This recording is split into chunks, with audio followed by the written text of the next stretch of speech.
Playing against the Boston Celtics tonight felt like stepping into Assassin's Creed on the wrong difficulty setting. When you're up against an opponent who's levels above you, survival depends on precision, expert timing, decisive strikes, perfectly executed dodges. One slip, one miscalculation, and the damage is brutal. You land 6 blows, but it only takes one from them to put you back on your heels. Against the Cavs and the Bucks, it felt like it was a fair fight.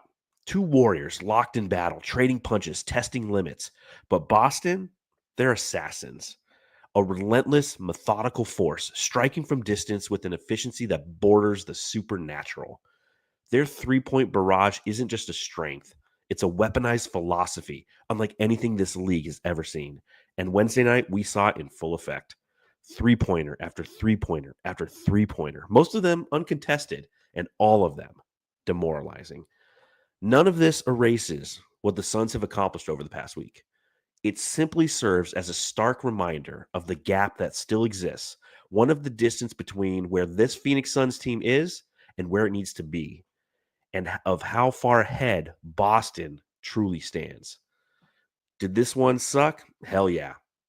But this is a game I compartmentalize because the Celtics are different. They don't just play basketball, they execute. A platoon of snipers, an army of assassins.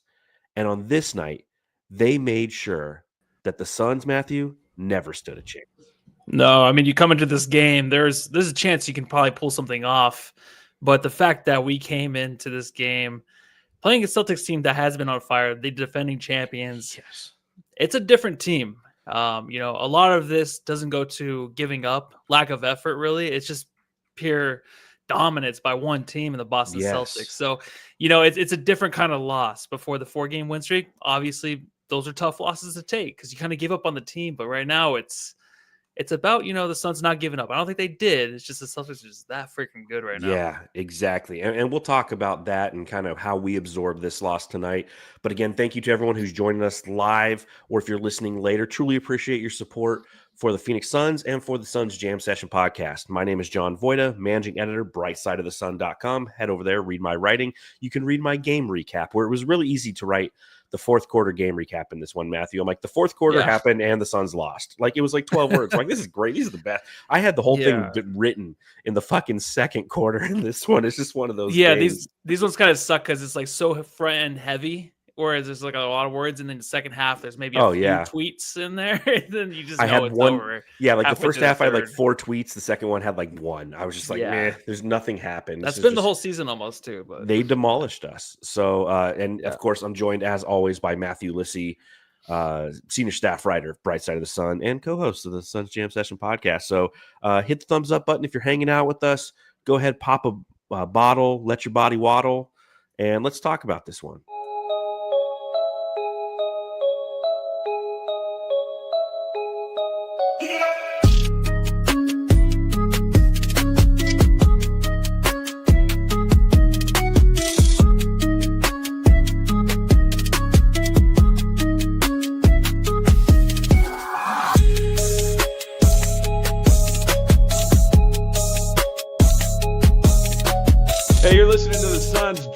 Session podcast, shooting the shit about the Suns since 2019.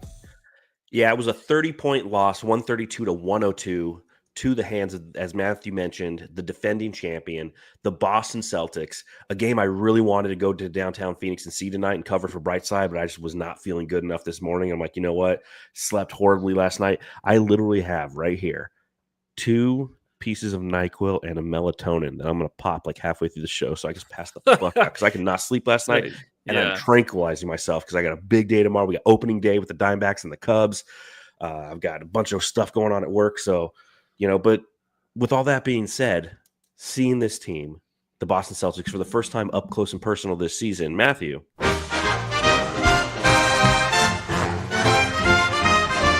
Matthew, I've got to ask. Matthew, I got to ask, best team in the NBA, Boston Celtics? Yeah, last pod or 2 pods ago when we got really drunk, and I think we had a 2-hour pod.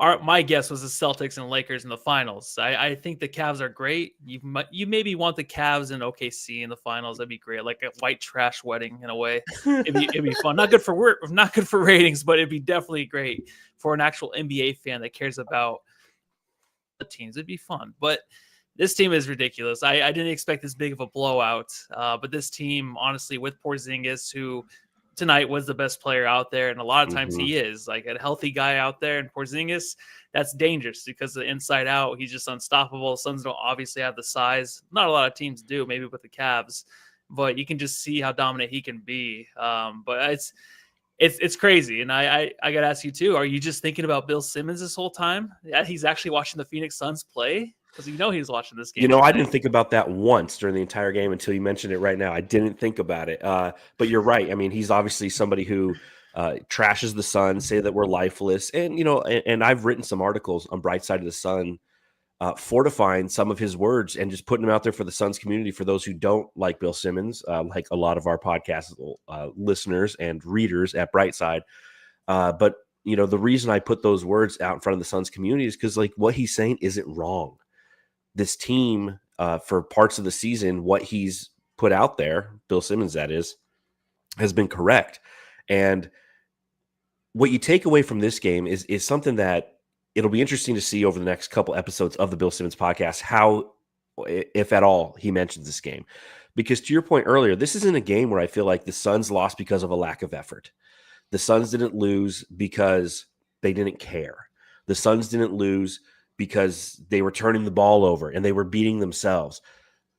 The Boston Celtics just came out and smacked the shit out of the Phoenix Suns.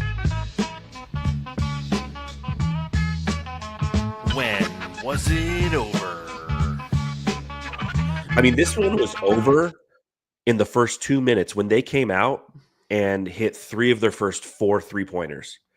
Bang, bang, bang, and bang. I mean, it was like, all of a sudden we're down like, 12-4, and the onslaught's coming, and it just got worse and worse and worse. They had 10 made 3-pointers in the first quarter, scored 42 points. Now the Suns scored 38, and you're like, okay, this is kind of, that's when I started writing that Assassin's Creed analogy, where it felt like, you're fighting somebody who's just a different level above you. You're ranked 35, and then you're going into a different part of the map, and they're ranked 48.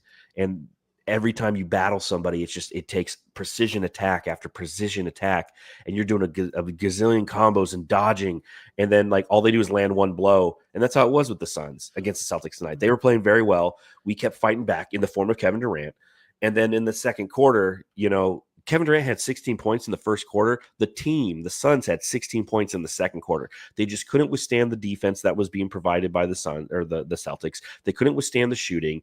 And what's unique about the Celtics is how unique they are. They shoot 5 more 3-pointers a game than any other team in the NBA. 53.6% of their shots are from beyond the arc. You combine that with how efficient they are, plus the volume, it's one of those situations where on a random Wednesday night, that comes into your city. You're not ready to defend that. You could watch tape all you want. You just beat the Bucks. You had to deal with the physicality that was Giannis, and you're like, oh, cool. Now a team that comes in and is just going to eviscerate us from beyond the arc is coming to town. Let's figure out how to defend that. And guess what? The Suns could not defend it. No, and you have their bigs out there just shooting threes, right? Al Horford from the corner, Porzingis from top of the key, or even Steph range. Like, he can absolutely get out there and knock down anything. His release, too, is just so funny because it seems like a layup when he's shooting those threes. Like, that's no way that's making that to the rim, and it does. Nothing but net. But the way he started out tonight's game, it's unbeatable because he's so good out there. And then when he goes inside, you have to double him up. He can pass it back out to guys wide open on the perimeter.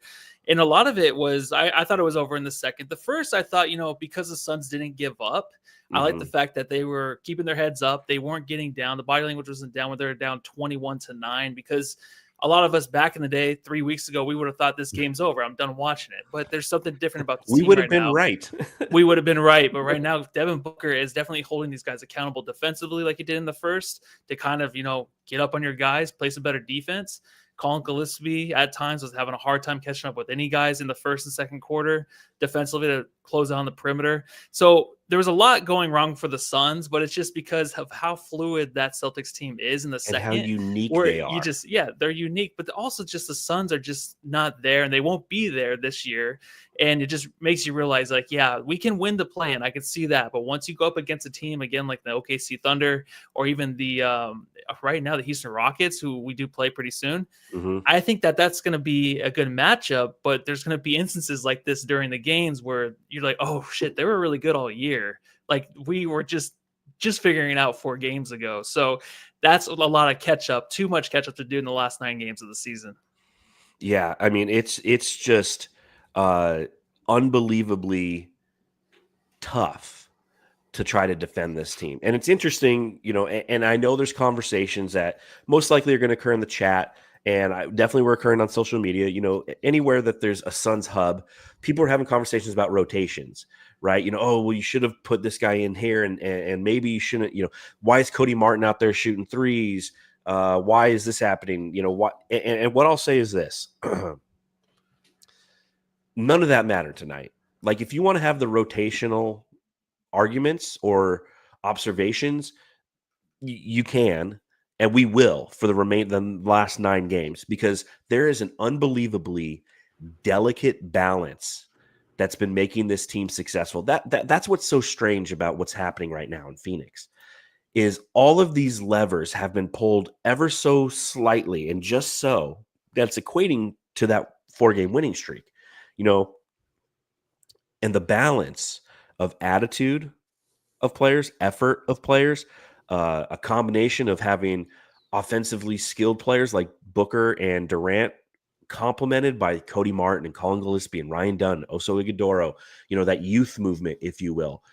It's very delicate, and we're going to see over the next 9 games, that's going to be the point of contention for Suns fans, because we will start losing these games against some of these tough teams. It's just bound to happen. Now we might win some too, but like when we play Houston, we play Minnesota next, and Minnesota's fighting, and they love getting up playing against the Suns, right? Yeah. Loves getting up for playing against Durant. The Celtics don't care about playing Durant. They're such a different anomaly. They're in a different stratosphere. They're on Mars, and like everybody else is just living down here on Earth right now. Be like, I hope one day we can get up there. Elon, hey, give me one of them rockets. He's like, don't scratch my rocket. It's got sensory mode or whatever, sensory mode. I'm gonna get anyone who keeps it.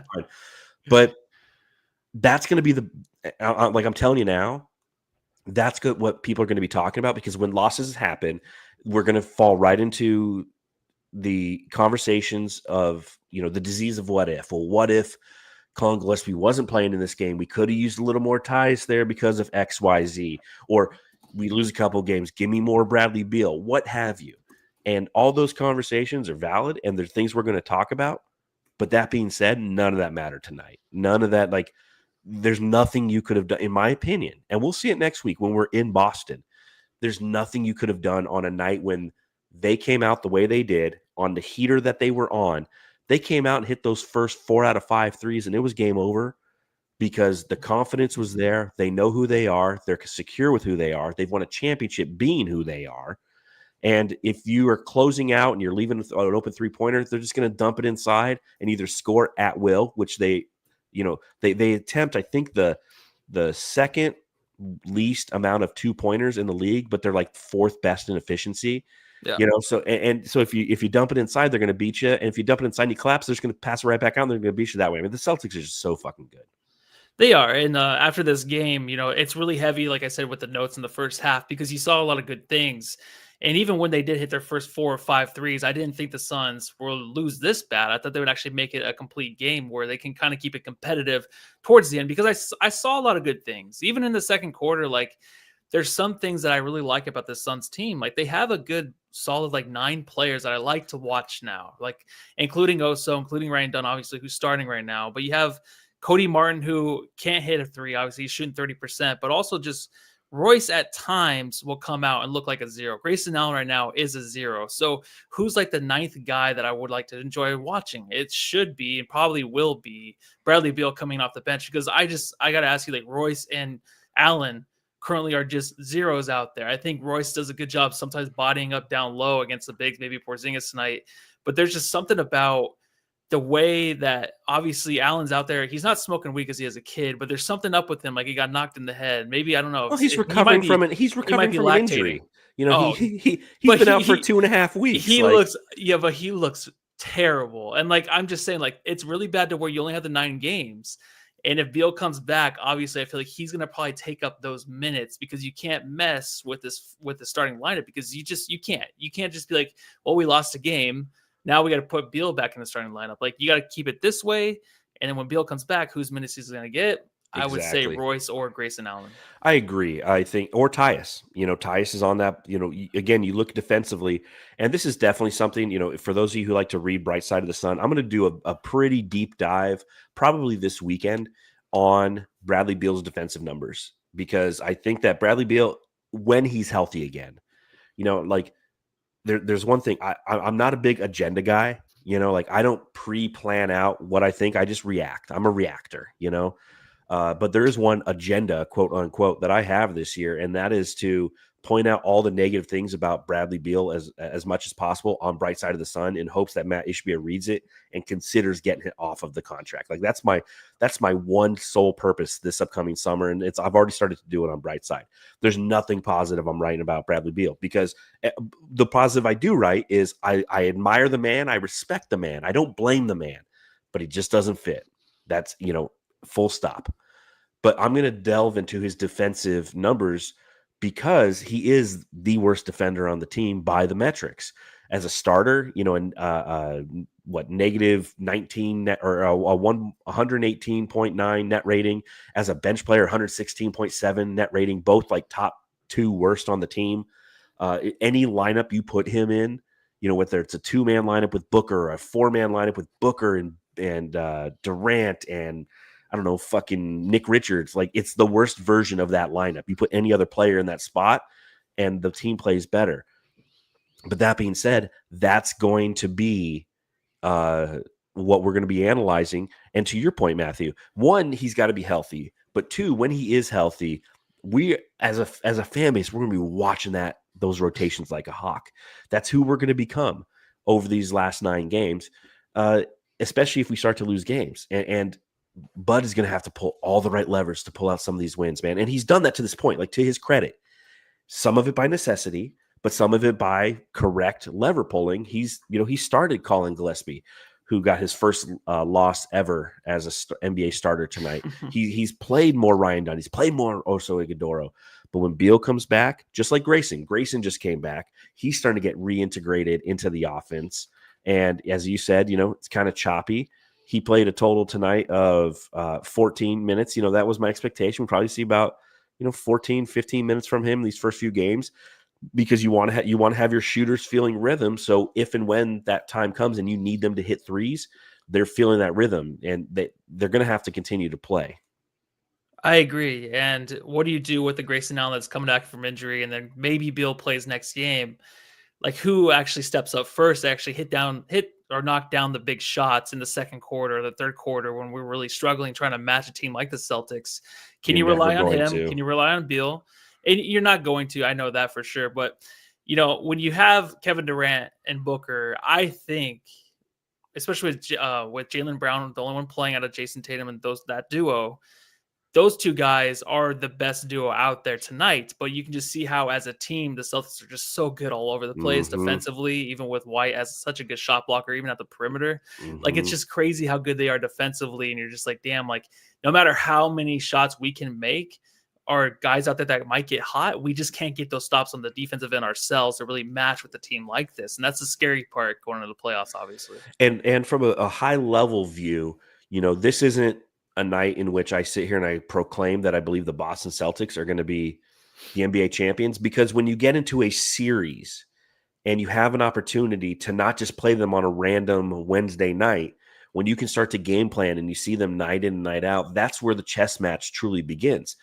Tonight is just, they were playing checkers and we were playing like spades. Like we weren't even, it was like a different sport for them. It was just, again, just a complete and utter onslaught. So I don't even know how long we're going to spend on this podcast because, one, I don't feel good, and two, there's not much to really take from it. One thing I do want to shout out is the play of Kevin Durant. Who the heck are you? I'm Kevin Durant. You know who I am. Y'all know who I am. Did anybody see a sniper? Did anybody see anything? I'm one of the best players to ever play the game. I mean, KD tonight had 30 points on 11 of 16 shooting. And again, 16 points in the first quarter. The rest of the team was 25 of 71. Yeah, I mean, this was KD came out, he threw that blow, and then he sat the first 6 minutes of that second quarter. And to the Suns' credit, they were only a -5 when he was out. They were down 4 at the end of the first, and then they were down 9 when he came back in the game. And then, unfortunately, they were -14 the rest of the quarter. And I'm not going to but KD, I mean, he was great in this game, man. Great. Like you see him play, and you see the age. Like he's almost 37 years old. You're like, dude, this guy can do this for another 4 or 5 years, easy. Yeah, no, I'm with you on that. I think he totally killed in the first quarter, right? 11 points from him. I'm sorry, 16 in the first quarter. And I think that the fact that he gets into like his shot and works it like on the elbow, and at times in the past it looked really bad, but tonight everything really flowed to where he's kind of taking on the defender. Had the one bad turnover that led to like a dunk on the other end, or I think it was a layup by White. But one per game. What's one per game? He'll always do one turnover per game. Yeah, it's always that one where he gets down the block and the guy can just like pull the chair from him. And he's like, "Whoa, hold on, I am actually pretty old, so it's gonna take me a while to get back." Those are always the fun ones. But Legs on the broadcast, not sure if you're a big fan, but he seems like, I think he seems pretty good. And I like the fact that he brought up, KD needed the ball more, maybe in the second, more shot attempts. He only had like the 1 or 2 attempts, right? Was it 2 attempts in the second quarter? 2 attempts. Yeah. So the 2 attempts is not enough, but he only played the 6 minutes. So I'm like, I don't think the game really changes though if he has 10 attempts in the second quarter. Maybe it does. Maybe he keeps it closer. But I don't feel like that was the flow of the game, right? He kind of, I don't know if it was KD that pulled himself out of the game by not being more dominant with the ball, or the fact that the Suns were like, holy shit, like what the fuck did we get ourselves into? I think it was more of the latter, just kind of. I do too. We're fucked tonight. And a positive thing to take from this game is KD only played 30 minutes. I mean, it's the one. Yeah. It's the one, I guess, positive of just getting your fucking ass kicked is he only plays 30 minutes. Devin Booker only plays 34. And again, it was kind of over quickly, so it was almost something that you can just again compartmentalize it and move on. All right, I real quick, I got to address Keith Nettles in the chat. He's trying to figure out the number that I have up there, because I didn't put in, for those of you who are watching, for those of you listening, we always have a score bug on the bottom. It says Celtics 132, Suns 102, and for the Suns, I put 102. For the Celtics, I put 1452786753099. That's what. And he's trying to figure out what the 14527 is. Keith, it's literally me just hitting buttons on the keypad. It's literally just me just going one. How did you come up with that? Like, I just, I always like watching on shorts. They always talk to actors and like even wrestlers. Like, how did you come up with that stunt? And it just stuck. It's like, well, just one day I was sticking my fingers out. It's like. I literally just I hit the 4, 5, 2, and 7 completely random until it got to the edge of the screen, and that was all it is. So we can, because he's like, what kind of QAnon shit is this? Like on the fucking show, like, come on, man. Well, at least he has something to focus on. I was just playing random, play hard, play together. I was just trying to do what Coach Bud told me to do. I don't have a ton of notes from this game because I was writing the recap. I do want to say that Tyus Jones did play tonight, and he did pick up the ball, unlike Colin Gillespie, and it drove me nuts a couple times where he didn't turn the ball over, but like he comes over half court and just stops dribbling. Or what he'll do is he'll be going on he'll be rotating on the top of the 3-point line, with the ball and he'll stop to turn to pass it, but he picks up his dribble to do so. And like I talked about this a little bit on the last podcast, the thing that I really enjoy about Colin Gillespie this year is the fact that he doesn't pick up the dribble. And like when Tyus does that, and Booker does it too a lot, it's like in his head, he's thinking, I know that I'm going to be passing it behind me. I don't see him right now, but I'm going to stop. I'm going to turn, and then I'm going to pass it. But the moment you stop, defenders start closing on either you or their defenders. And he almost threw it away twice today doing just that. He throws it, from the 3-point line, the elbow. He's thrown it to the top to Booker, and the defender almost picks it off because he knows it's coming. And gosh, somebody else did it too. I think Grayson Allen might have done it once, but it's just like that's what I'm telling you, Suns fans. Watch that. Watch who picks up their dribble and how they're picking up their dribble. It's one thing to pick up your dribble and then pass, but like nothing's better than off the dribble pass. Bounce, and then it looks like you're going to bounce again. That's when you double pass it. Like those are the great passers in the league. And like Tyus Jones, I was watching that and I'm like, man, he's not doing that right now. Yeah. I have nothing on Tyus, but I think Colin was just such a bad defender tonight. It was really unbearable to watch. Yeah, him and Nick Richards. Yeah, that was the next thing I was going to bring up too. With Nick Richards, like you kind of feel like, all right, so here we go in the offseason. Like, how can we upgrade the center position? I obviously thought it wasn't going to be a necessity for this team with Kevin Durant and Booker because they should be dominant in my mind. Obviously, it's not working out that way. But we need a guy, obviously, that's not going to be at times just overwhelmed by the competition like he was tonight. I think around the rim, he finished good a few times on some very important putbacks to keep us close. Mm-hmm. But the fact that it's like, damn, he sticks out like a sore thumb in games like this, that's a tough spot. So you're just like, you have no other options and you have to kind of roll with this. And he's been doing a good job at just as good as he can be. It's just right now you just can see that we're lacking on that area. And it's just that's what's really painful to watch these type of games. Yeah, and it's a reminder that he's a $5 million a year center. And there's just a certain basketball IQ / ability to execute with that type of player. And he gives you some great deliverables. And that's why I think he's definitely a great rotational piece. He's a depth piece going into next year. But again, the uniqueness, the unicorn ability of the Boston Celtics is going to do so much to just confuse the shit. And the Suns were so confused in that first quarter, man. I mean, those 3-pointers that they were making left and right were wide the fuck open because the Suns were like, oh shit, that was you. And like, you could hear them on the court. You could hear them trying to communicate. They're like, weak side. And like, he's like, oh, me? Nothing but net. Nothing but net. Nothing but net. Too big for the britches, dude. Yeah, the Suns were too big for the britches, and they pulled up, and they're like, "Oh fuck!" Did you do subreddit tonight? I did a few of them. Yeah. All right, let's see what they had. The Suns Jam Session subreddit stakeout. Oh, I forgot we're playing Boston, dude. Like one of my favorite things to do is a real shitty Boston Celtics accent or Boston. So I got to get like John Fitzgerald Kennedy. Ask not what the Suns can do for you, but what you can do for the Phoenix Suns. Matthew, what was happening on the Boston Celtics subreddit on this fine evening here in Arizona? Well, you know what, John? Honestly, it wasn't too much. I was really surprised. Maybe they're just so I guess relieved that they have such a great team to watch, and they're just sitting back, cracking up too much or cracking open too many beers, just having a good time. Some Samuel Adams, Boston Lager. Do they have computers out in Boston? No, they just still use They use BlackBerries and Ring cameras on the outside of the domiciles. Well, one said, "I'm going to be sadder when KD retires than LeBron." Yeah, that is going to be sad for us too. I think, right? I'd be sadder. KD in a Celtics uniform would look really good. Man, the Suns really are not good. I thought those were gone. I thought we were good again, dude. We get that once a night. Typical ESPN not starting games until a decade after the scheduled time, but they did finish early tonight because of a blowout, so that was nice. Oh my God, this is my porn. I don't like that. That's dirty. Gross. Kristaps Porzingis, you sexy, weird-looking bastard.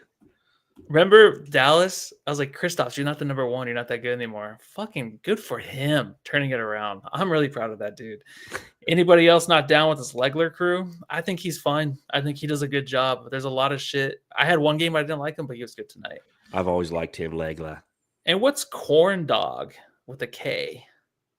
Am I missing a name or something? Just what corn dog? Kristaps Porzingis. Oh, Luke Cornett. Cornett. Corn dog. Luke Cornett of the Kennedys. He married Jackie Onassis' great-grandfather's stepsister. And that's all I got. The Suns Jam Session Subreddit Stakeout.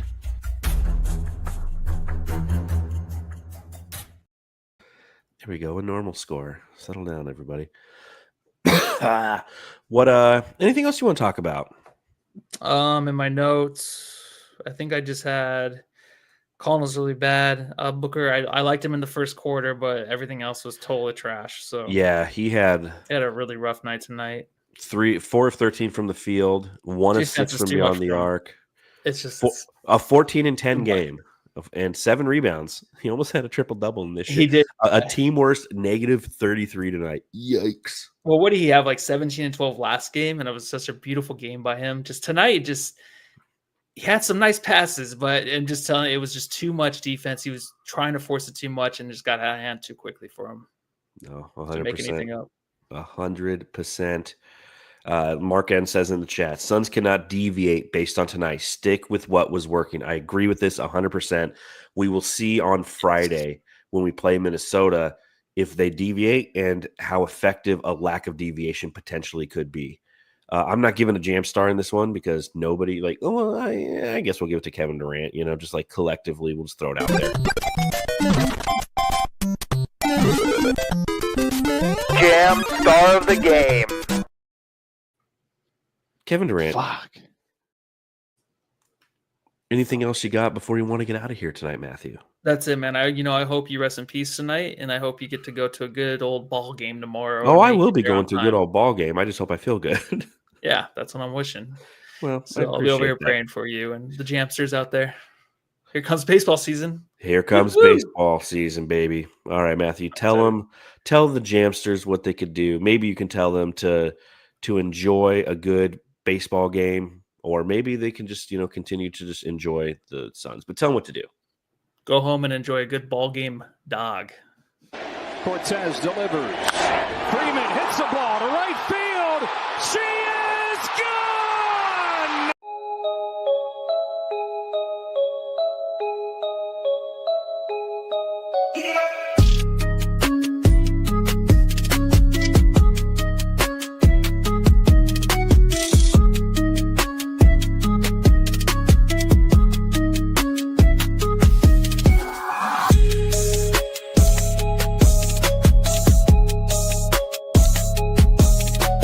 Hey, you're listening to the Suns Jam Session podcast, shooting the shit about the Suns since 2019.